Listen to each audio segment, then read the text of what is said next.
अब निश्चित रूप से अगर 1 सेकेंड में 10 कंपन हो रहे हैं तो वो लो फ्रिक्वेंसी हुई, और 1 सेकेंड में 1000 कंपन हो रहे हैं तो हाई फ्रिक्वेंसी हुई। तो यही अंतर है पत्थर से पत्थर न टकराने पर जो आवाज़ होती है, और या शेर की दहाड़ की जो आवाज़ होती है, और एक मधुर संगीत या थाली बजाने पर जो कंपन होते हैं उसके उसके उसमें यही अंतर होता है कि उसकी फ्रिक्वेंसी ज़्यादा होती है। पत्थर से पत्थर मारने पर कम फ्रिक्वेंसी की तरंगें उत्पन्न होती हैं, कम फ्रिक्वेंसी पैदा कर सकते हैं। लेकिन अगर किसी जैसे थाली पर चम्मच मारने से जो आवाज़ आती है वो हाई फ्रिक्वेंसी की होती है, ज़्यादा फ्रिक्वेंसी की होती है।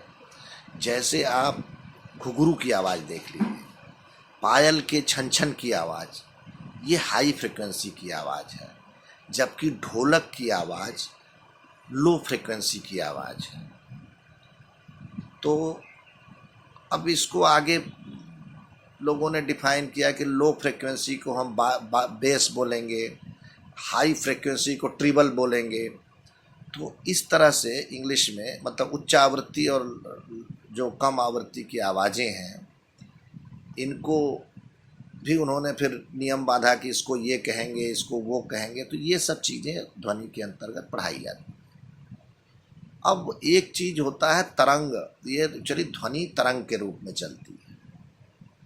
तरंग ये होता है कि भाई कंपन को तरंग भी कह सकते हैं, और कंपन दो तरह से हो सकता है। जैसे कि एक रस्सी को एक सिरे पर बांध के दूसरे सिरे पर अगर हम झटका दें तो एक उसमें लहर सी उत्पन्न होती है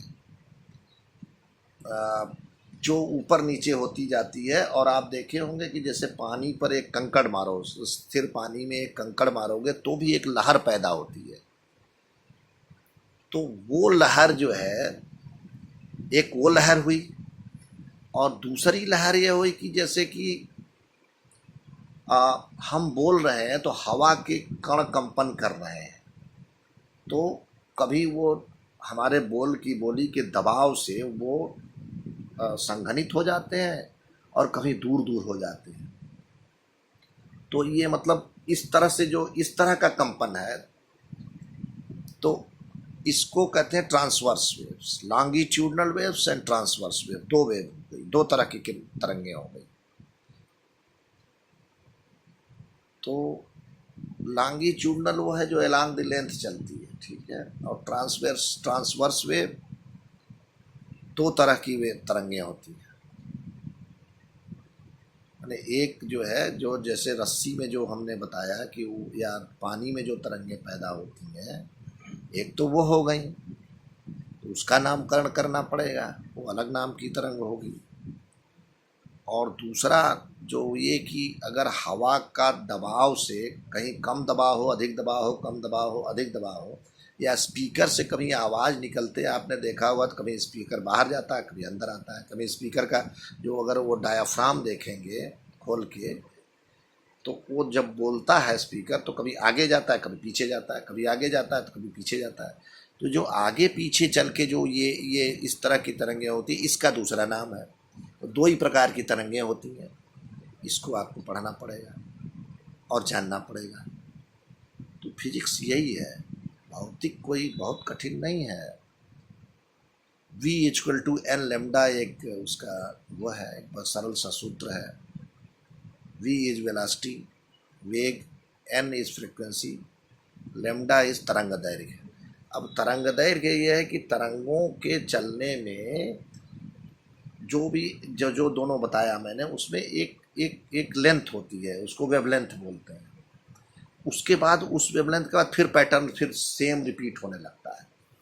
तो जो वेव का जो पैटर्न रिपीट होता है तो एक एक्चुअली एक पूरे जो मतलब एक तरंग की जो लंबाई है उसको तरंग दैर्घ्य बोलते हैं। एक जो तरंग है उसकी जो लेंथ होगी, उस लेंथ को ही जो है तरंग दैर्घ्य या वेव लेंथ कहती है, और उसको भौतिकी में लेमडा से दर्शाते हैं। ये tau, phi, psi, lambda, alpha, beta, gamma, ये सब ग्रीक शब्द हैं, और ये चूँकि भौतिकी शास्त्र इंग्लिश में पढ़ाए जाते थे तो और फार्मूले उसी से बने थे, इसलिए ये सब शब्द आते रहते हैं। तो alpha beta gamma phi psi जाई टाउ एन एफ, ये सब चीज़ें जो है ये उसमें प्रयुक्त होते हैं। लेकिन अगर आप वेग बराबर आवृत्ति इंटू तरंग दैर्घ्य में लिखेंगे तो गलत नहीं है। लेकिन याद करने के लिए अगर आप चाहें तो v equal to n lambda, v equal to n lambda, ये ज़्यादा आसान है। आज के लिए इतना ही।